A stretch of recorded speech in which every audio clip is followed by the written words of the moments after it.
சீரகம், மஞ்சத்தூள், பூண்டு, பெருங்காயத்தூள் போட்ட துவரம் பருப்பு வந்து வேக வச்சு எடுத்து வச்சுருக்கேன். முள்ளங்கியும் வெங்காயம் ஒரு கப்பில் வச்சுருக்கு. தக்காளி, கத்திரிக்காய், முருங்கைக்காய், பீன்ஸ், கேரட், ஒரு நெல்லிக்காய் அளவுக்கு புளி ஊற வச்சுருக்கு.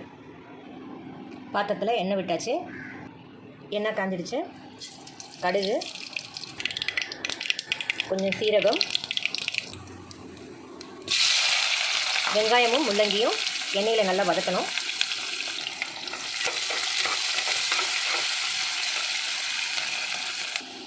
வெங்காயம் ஓரளவுக்கு வதங்கினதுக்கப்புறம் தக்காளி சேர்த்துக்கலாம்.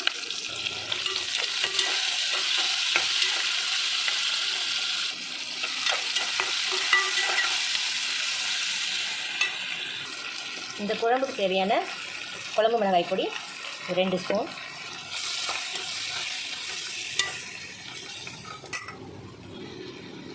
மற்ற காய்கறிகளையும் சேர்த்துடலாம். கரைச்சி வச்ச புளி தண்ணி ஊற்றிக்கலாம். காய் மூழ்கிற அளவுக்கு தண்ணி சேர்த்துக்கலாம். கல் உப்பு சேர்க்குறேன்.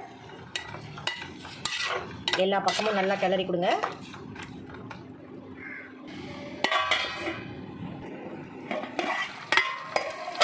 காயெல்லாம் ஒரு அரை வேக்காடு வெந்ததுக்கப்புறம் வேக வச்ச பருப்பு சேர்த்துக்கலாம். உப்பு, காரம், புளிப்பெல்லாம் சரியாக இருக்கான்னு இந்த ஸ்டேஜை செக் பண்ணிக்கோங்க. சாம்பார் தயாராகிடுச்சு.